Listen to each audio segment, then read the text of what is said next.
Chiswick Park must be one of the stations I get the most requests to cover, and that's very understandable. This thing is pretty impressive. So let's get into some history, shall we?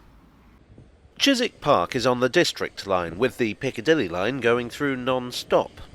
One interesting thing about it is that it's not actually in Chiswick. Well, it's right next to it. Right next to it. But technically it's in Acton Green. Indeed, when the station first opened in 1879, it was called Acton Green. As if we didn't have enough stations called Acton. The original station was opened by the District Railway as part of their line from Turnham Green to Ealing Broadway. In 1887 it was renamed Chiswick Park and Acton Green, and in 1910 the Acton Green bit was dropped entirely. In 1905 the line through here was electrified. But what makes Chiswick Park so distinctive today is its architecture.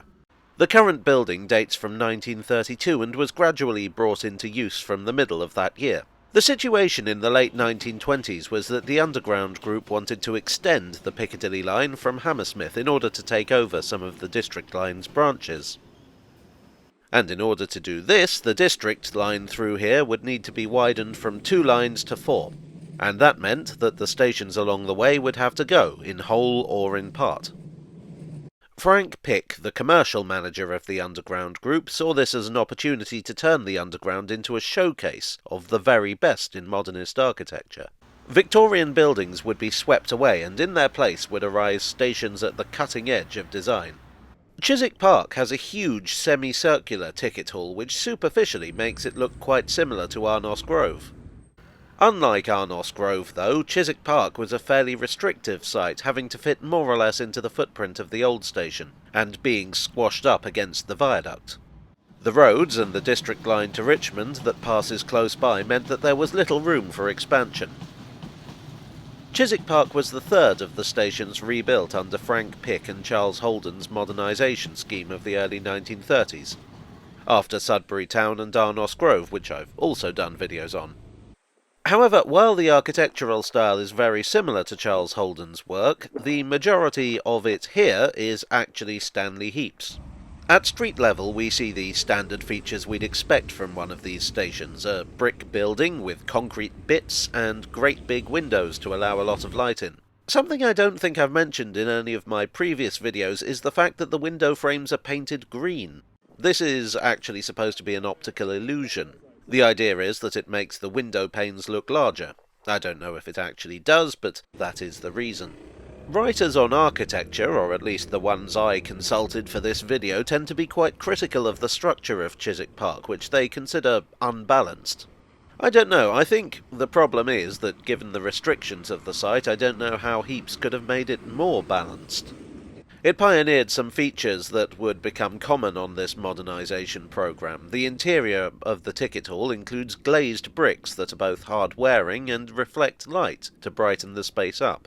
As you might have gathered from the size of the windows, light was very important to Charles Holden. And of course there's this rather eye-catching tower. Frank Pick liked his stations to stand out, to be local landmarks, and the tower concept would be repeated elsewhere on the system.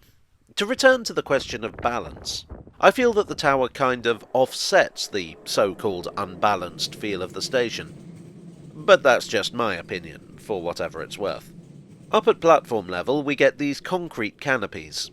If you saw my video on Arnos Grove, you'll know that we are firmly in Stanley Heaps territory with these. What's interesting is that the concrete retains the imprint of the wooden planks in which the pieces were cast. That's quite a brutalist practice, and it seems that Mr. Heaps was ahead of his time here. There are a couple of concessions to the British weather. The canopies have glazed sections, again to let light in theory at least. And the other is these shelters built around the benches. We're up above the houses here, so it can get quite windy. Evidently, that was on the designer's mind.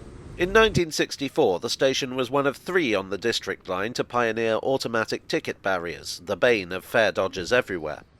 It had originally been built with a passimeter, a sort of booth from which tickets could be checked. These were replaced with a larger brick-built ticket office, which critics argue detracts from the space. One of my favourite features here is that the station retains these old signs. Note that Tower Hill is on a separate plate that's been added on. That's because this sign originally referenced Mark Lane. Mark Lane is an abandoned station in the city, the site of which you may see here. It was renamed Tower Hill in 1946, and in 1967 it was closed and replaced with the current Tower Hill station. What I think is interesting is the difference of opinions regarding Chiswick Park. As I say, experts in the field point its many flaws out. But it is one of the most requested stations I've had. Clearly it has its admirers. The writer David Lawrence even suggests that it influenced Gare de Brest in France, and looking at this photo, I think he may be onto something there. So that's Chiswick Park. It may not be perfect, but we love it all the same. Well, I hope you enjoyed this unbalanced tale from the tube. If so, please do click the like button and subscribe for more. I'd like, as I always do, to thank my donors on Ko-fi and Patreon, and here on YouTube, for your ever-generous support. You are the glazed panel to my concrete canopy.